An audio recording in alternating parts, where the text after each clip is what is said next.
तमिलनाडु में लाखों लाख कैडर्स हैं पार्टी के पास, और आंध्रा महाराष्ट्र समेत मजबूत है।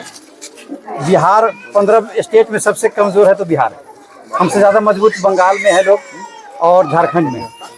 तो एसडीपीआई क्या है? भूख से आज़ादी और खौफ से आज़ादी, ये हमारा पार्टी का नारा है। पार्टी का मकसद क्या है कि इस कौम के अंदर लीडरशिप को डेवलप करना और अपना प्लेटफॉर्म हो। हम सारे लोगों के लिए इंसाफ की बात करेंगे, हम दलितों की बात करेंगे, आदिवासियों की बात करेंगे, ओबीसी की बात करेंगे, माइनॉरिटी मुसलमानों की बात करेंगे।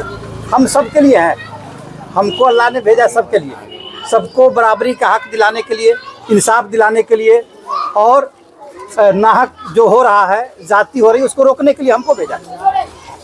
हम लोगों ने सियासत को एक गंदी चीज़ समझ करके छोड़ दिया और सोचा कि ये गंदी चीज़ हमारा दामन दागदार हो जाएगी, जबकि जो कौम सियासत छोड़ देगी वो गुलाम बन जाएगी।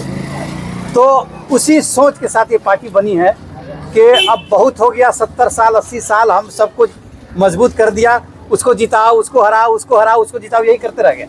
इसको बोलते हैं निगेटिव पॉलिटिक्स, मनफी सियासत। हम लोग को मुस्बत सियासत करना है। वो क्या है कि हम अब सबके लिए, इंसाफ के लिए हमको खुद खड़ा होना पड़ेगा। हमारे पास वैसा झंडा हो, वैसा बैनर हो, वैसा प्लेटफॉर्म हो, क्योंकि एक आदमी की ताकत नहीं होती, ताकत होती है जमात की, ताकत होती है प्लेटफॉर्म की। लालू नीतीश बहुत ताकतवर नहीं है, लेकिन ताकतवर क्यों है? क्योंकि उनके पास प्लेटफॉर्म है। बड़े बड़े लोग उखड़ गए, जिसके पास पार्टी नहीं थी, प्लेटफॉर्म नहीं था, खत्म हो गए। तो एसडीपीआई जो है, ये ऐसा प्लेटफॉर्म है जो पूरे भारत में पूरी मजबूती के साथ आवाज़ उठा रही है।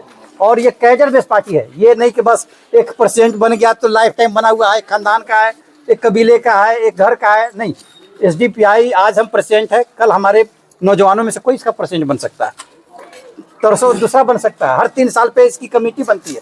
तो एसडीपीआई एक बहुत ताकतवर पार्टी उभर रही है पूरे भारत में, और हम सब लोगों को इसको मजबूत कर रहा है। ये हमारी जिम्मेदारी है, क्योंकि ये किसी न एरिया से ताल्लुक़ रखता है, न किसी खास कबीले से ताल्लुक़ रखता है, न खास फर्द से ताल्लुक़ रखता है, बल्कि इसका एक आइडियोलॉजी है, इसका एक दस्तूर है, इसका एक मैनिफेस्टो है, इसका एक उसूल जाब्ता है, और उस जाब्ते के साथ पार्टी पूरी मजबूती के साथ पूरे भारत में काम कर रही है। क्या यार, विधायक बनेंगे, जनता आपको चुनेगा तो क्या काम करेंगे? सबसे पहले तो इस मातहत के साथ ही मैं दूसरी बार खड़ा हुआ हूँ, और इससे पहले मैं दरभंगा शहरी विधानसभा से इसी पार्टी से खड़ा हुआ। और मेरे लिए, मैं ये बता दूं कि मैं इस सियासत में लोगों के साथ शाना बशाना रहा हूँ, लोगों के मुसीबतों के मैं को अपना मुसीबत समझा, लोगों के दर्द को अपना दर्द समझा हमेशा।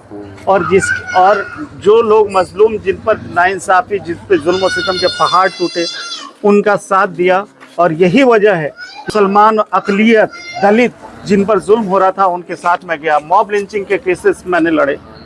बहुत सारे ऐसे लोग हैं जिनका इनकाउंटर किया गया, उनको मैं लड़ा। इसकी वजह से मेरे ऊपर केस लाद दिया गया, देशद्रोह का झूठा मुकदमा डाल करके मुझे 1 साल 5 महीना जेल में बहुत ज्यादा तशद्दुद दिया गया। बावजूद उसके जो है जेल से भी आए हैं, मगर आपके सामने बहुत कठिन समय है। इतने बड़े दल है, मिथिली ठाकुर है, विनोद मिश्र है, आपके सामने बहुत कठिन समय चल रहा आपका।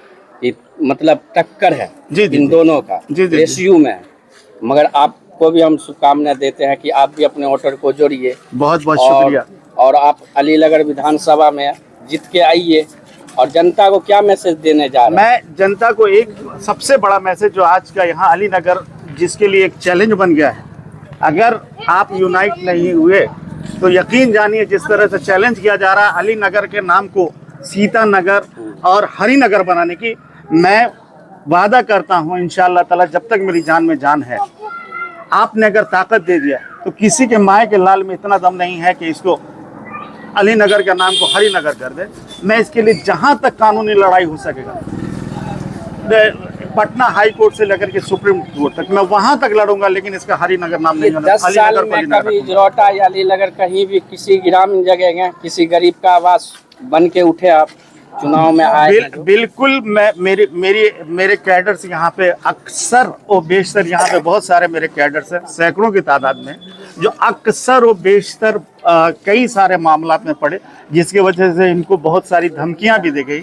बावजूद सबसे बड़ी बात यह है 2022 में जिस तरह का क्रैक डाउन करने की कोशिश की प्रशासन की, उसके बावजूद हमारे लड़के नहीं डरे और ख़ास तौर पे लोगों तक ये मैसेज पहुंचाते रहे, भाई हम एसडीपीआई के लोग हैं, एसडीपीआई के सिपाही हैं, हम आपकी मदद को हर वक्त तत्पर खड़े हैं।